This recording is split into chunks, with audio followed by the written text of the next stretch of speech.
Assalamualaikum warahmatullahi wabarakatuh. Perkenalkan, nama saya Abdurrahman Walidi dengan 3 digit NIM terakhir 048 dari kelas TIB angkatan 23. Di sini saya akan melakukan praktikum atau simulasi mengenai DHCP. Di mana kita menyebutnya biasa itu DHCP server ya, sedangkan komputer itu menyebutkan DHCP client. Di sini saya melakukan praktikum menggunakan software yang bernama Cisco Packet Tracer. Praktikum ini bertujuan untuk memenuhi tugas mata kuliah jaringan komputer dan juga kita memahami mengenai DHCP pada jaringan ya. Nah, sebelum kita masuk ke simulasi atau praktikumnya, langkah baiknya kita mengetahui terlebih dahulu pengertian DHCP itu. DHCP sendiri merupakan layanan secara otomatis yang memberikan nomor IP kepada komputer yang memintanya. Nah, di sini ada DHCP server sebagai pemberi dan DHCP client sebagai peminta ya teman-teman. Nah, untuk simulasinya seperti ini, klien akan meminta ke DHCP server. Nah, untuk cara kerjanya itu DHCP menggunakan 4 tahapan proses ya teman-teman. Di sini jika klien memiliki NIC lebih dari 1 dan perlu nomor IP lebih dari 1, maka proses DHCP dijalankan sebagai adaptor secara sendiri-sendiri. Ini mulai dari DHCP crossover, ini mana klien minta nomor IP ke server DHCP maksudnya teman-teman. Nah, membroadcast untuk mencari DHCP server ya teman-teman. Nah, untuk DHCP over, itu DHCP server bisa 1 dan lebih server jika memang ada 2 atau lebih dari server yang mempunyai nomor IP memberikan penawaran ke klien tersebut tergantung settingan di DHCP server tersebut.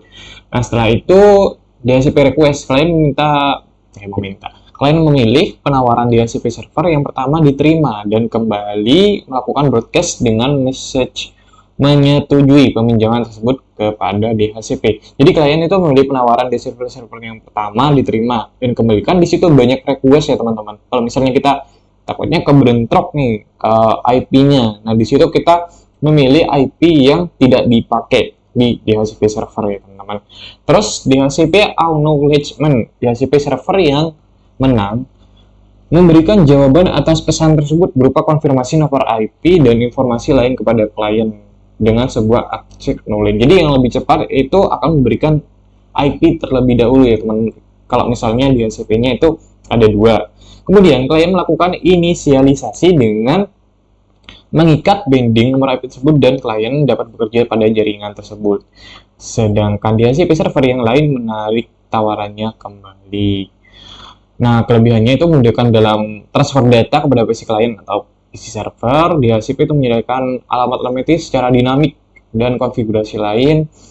DHCP memungkinkan suatu klien menggunakan alamat IP reusable, artinya alamat IP tersebut bisa dipakai oleh klien yang lain jika klien tersebut sedang tidak menggunakannya atau off ya teman-teman. Jadi ini kelebihannya yang sangat berguna oleh sistem yang mengelola jaringan.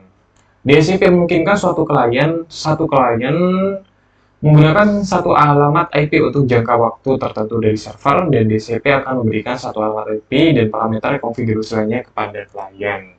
Untuk kekurangannya itu mungkin semua pemberian IP itu bergantung pada server, maka hal itu jika server mati maka semua komputer akan disconnect dan saling tidak terhubung. Untuk kekurangannya teman-teman.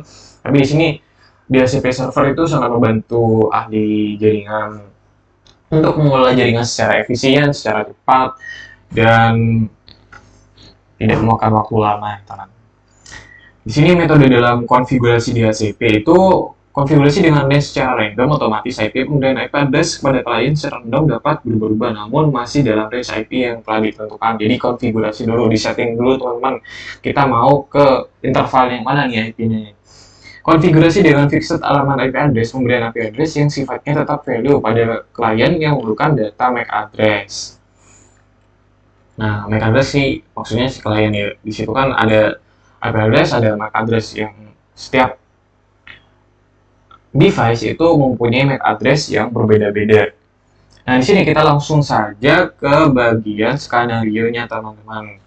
Nah, untuk skenario-nya itu kita di sini setting IP server static ke 253 untuk hostnya. Nah, di sini pada server PT DHCP, di sini kita tambahkan server yang biasa dulu teman-teman. Setelah itu kita konfigurasi terlebih dahulu untuk di sini kita menggunakan yang 253 itu untuk IP address dari si server itu sendiri. Untuk subnet/nya kita IDR 25 tetap ya teman-teman. Dari video yang kemarin itu video yang ini jaringan wireless saya IDR 25. Untuk default gateway-nya kita pakai yang 254, DNS servernya kita terhubung ke 3333331 atau bisa isikan 0 teman-teman kalau misalnya di kalian ada server DNS ya. Di sini setelah kita men-setting di bagian DHCP servernya, jangan lupa di on-kan ya teman-teman. Di sini ke service kita untuk service-nya kita on-kan. Untuk pool name-nya kita isi terserah bebas semua. Untuk default gateway-nya kita menggunakan 254 yang terhubung ke router. Untuk DNS servernya kita isi 3333331 biar nanti di sini otomatis terisi juga teman-teman. Untuk start IP address-nya, nah di sini start IP address-nya kita mau ke range berapa mulainya itu teman-teman. Nah kita mulai ke 128, artinya kita akan mulai satu lebih depan yaitu 129 ya teman-teman. Untuk setting max-nya kita SID sama 128. Untuk maksimum number of user-nya, nah di sini kan kita menggunakan /25 itu di sini kan 64, di sini 64, artinya itu 128 teman-teman. Nah, maksimal kan 255. Kita setting ke 128 atau 50 atau 100 itu boleh teman-teman. Nah, setelah itu kita add, kalau misalnya belum ada, kalau sudah ada kita save. Setelah itu kita ke laptop.